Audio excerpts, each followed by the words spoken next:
Hi Taurus, welcome to your quantum reading. This is for Taurus Sun, Moon, or Rising. And as always, welcome to my cross watchers. Cross watcher, you could be dealing with a Taurus and the message could be for you. So feel free to take it however it resonates with you and your situation. Keep in mind that these are general and timeless readings.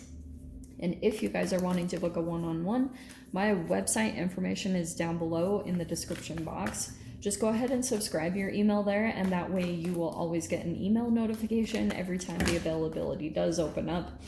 And as always, thank you guys so much for liking, subscribing. Thank you for all the ways that you've supported the channel. And let us dive in, shall we? Okay.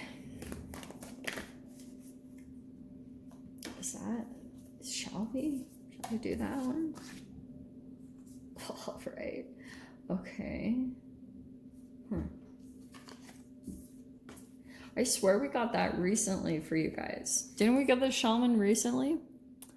So we have the shaman in the forest.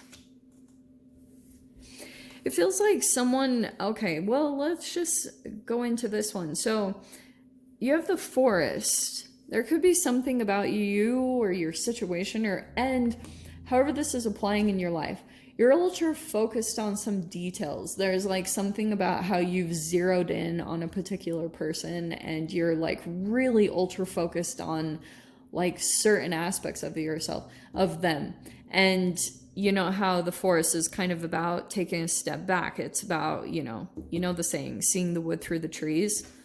I never say that correctly. Please don't judge me. I have been working with these cards for almost 2 years now, and I still cannot say that quote to this day. I know I'm dyslexic, I just cannot freaking get that quote down. So I apologize if I completely just massacred that. All right. Why was I just getting to go? Okay. Oh, I am going to take this one. Okay. These aren't like super special cards, so there's no reason for me to pick and choose. I'm going to take the Anima Mundi because you have no separation and accept all, reject none. It goes perfect with the scenario because I feel like what could be happening is you're like, it's almost like with the Anima Mundi, there's something about your energy where you can go through sometimes extremes. Oh, and happy birthday to my Tauruses, by the way. Are we still in Taurus season? God, I don't even know the date. Yeah, okay. God, jaws. All right. So there's something about the interactions that you have with other people where you either become like the no separation. It's like either people have a sensitivity of being separated from you or vice versa. There's just something here about the enmeshment that I'm picking up on, okay? Because see at the top there, the accept all, reject none.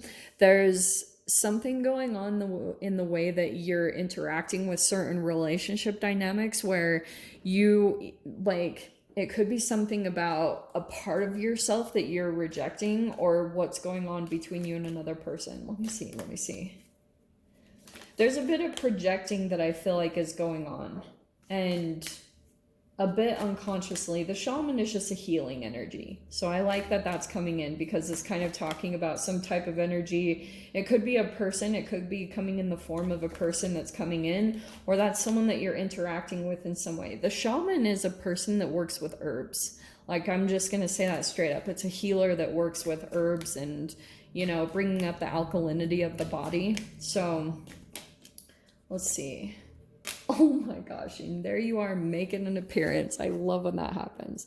So we have the Hierophant. That's Taurus right there. So we have something about advice, ethics and morality, conformity, tradition, and approval. It's interesting because there's a lot of teacher-student energy here.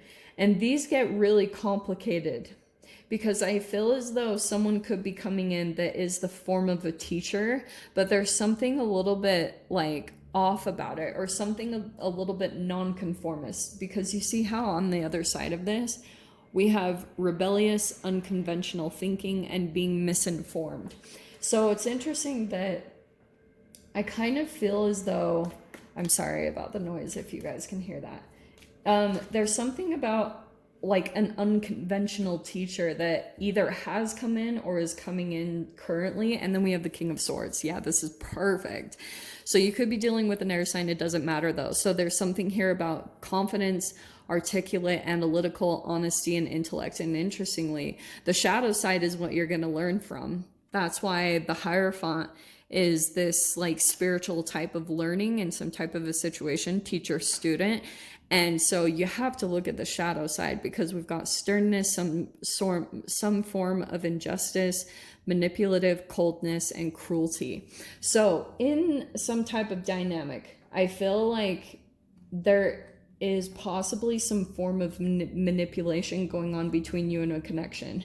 And it's interesting because I feel as though King of Swords can be very like cut things off, is very logical, like is articulate. This is a very, very intelligent person. And sometimes like the way that they can manipulate the energy is by cutting off energy, and that's how they stay in control. But it's because there's something here about the forest, like someone's really zeroed in on a detail, either about you or you have this going on with a person. Like it's like hard to get your focus off. And Taurus with the Hierophant, it can be a little bit of, you've heard of that story or whatever about the monkey that he like has his hand gripped on some peanuts and he can't get his hand like out of a hole or something like that, and he just won't let them go. He won't let the peanuts go. There's something here about something that you're not willing to release, or that's going on with someone with you, because we've got kind of like a pulling back of the situation. I almost feel like, let me keep pulling cards.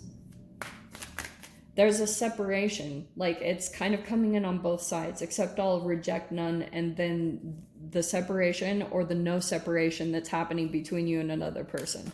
Someone's either having an issue with the separation. Let's see.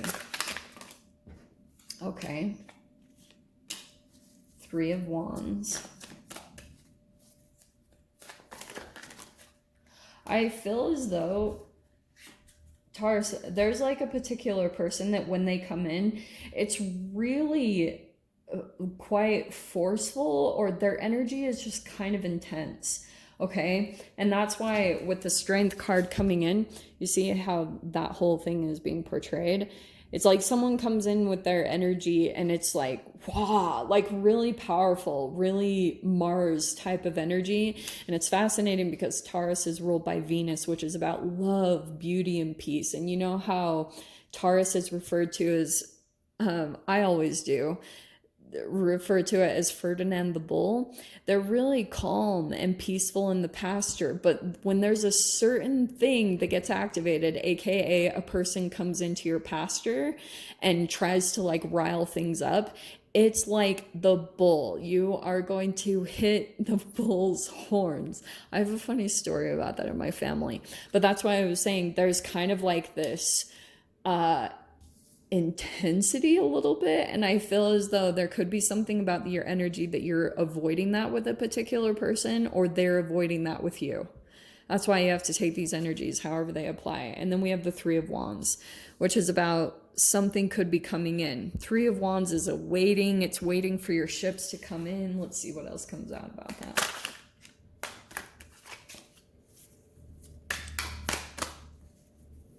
I feel as though there's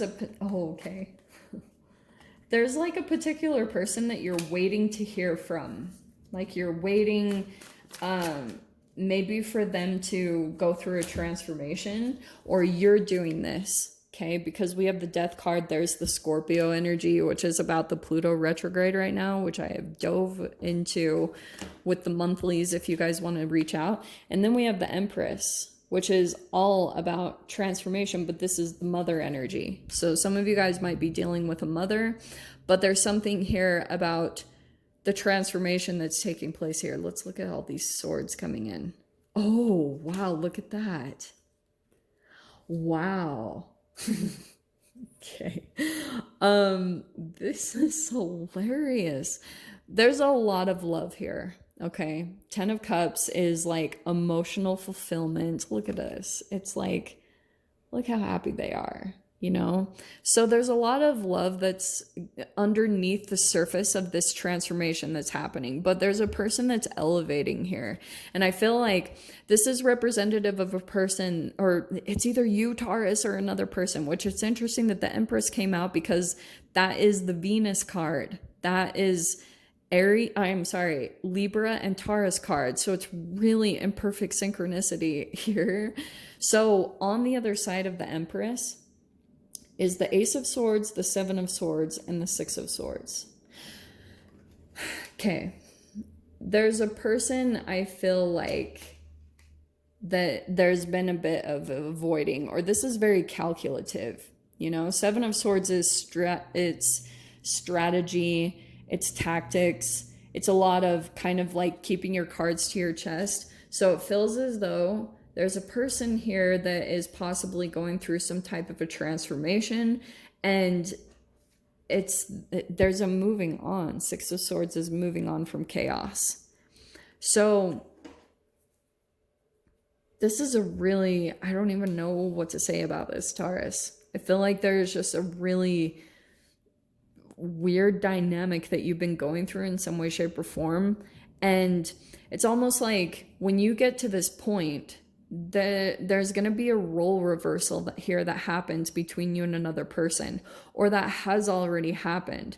There's something where maybe a fear of yours or someone else that you've been dealing with, once that transformation happens, once that person kind of turns around and faces that thing, or you go through that process, there's this transformation that's going to happen archetypally. Okay. There's truth to some type of deception, or where things have been unclear. Someone's been holding back a little bit, and it could be because this person's trying to like focus on their transformation. I mean, the Death card and the Empress is like kind of blowing my mind just a little bit, because this is straight up. There's the first signs of success that's coming in of a transformation. So like I said, Taurus, this could be all about you. Like you could be starting to see the first signs of some type of transformation starting to happen. And it's interesting because I feel like there's this kind of flip of the switch, or this role reversal that's been happening. Like if you were the scapegoat in some way, shape, or form in your life, you're kind of coming on the other side of that. You're switching into a different role. And that's why I feel as though coming up to this Empress is really challenging, because you're usually kind of shifting away from old, maybe victim, mentalities or certain things like that. And so there's something here about that you're elevating, coming into a different version of yourself, and it feels like archetypally. That's why the Death card. You come into a brand new version of yourself, and usually it's through some type of like a destruction of an old version of yourself. And it's not to be too intense, but when you're shifting into maybe King of Swords is a lot of knowledge that could be coming in. It's a lot of education, which naturally transforms you. When you educate yourself on new stuff, it shifts the way your brain makes up. Like it shifts your thoughts, that shifts your chemical releases. And I feel like that's what's going on in some way, shape, or form. Just naturally, you're shifting into something new. And I feel as though it's highlighting some type of deception, but there's a definite moving on from something. It's fascinating that it's coming next to the Ten of Cups, because I feel like there's a lot of love here, but there also could be a lot of pain and chaos that accompanies that love. So like when you were a child, if in some way you got programmed with deep love being associated with pain, that's stuck in your cells, And it takes a bit to shift out of those pattern dynamics, and it takes a lot of clarity and observation on seeing certain aspects of yourself and why you're drawn to certain people and all those type of patterns. So let's see. Let's grab a door. Sunset. Oh, isn't that my favorite card? Oh, that should be called the Jocelyn card. So your door that's opening here, we have sunset. Time here turns to release and unfurl. Old cords of pain fade as the sun's light burns. Yeah, go sit with the sunset, because I feel like there's a pretty significant transformation that's taking place for you, and it's going to be shifting you in a different direction. I feel like the Six of Swords could be just like taking you in a different direction. So Taurus, if you guys want to join me over in the extended, feel free. Go down below, click on the Vimeo link, and I'll see you over there. But if, excuse me, this is where we leave things. I'm sending you guys so much love, wishing you all the very best, and I'll see you in your next reading. Take care.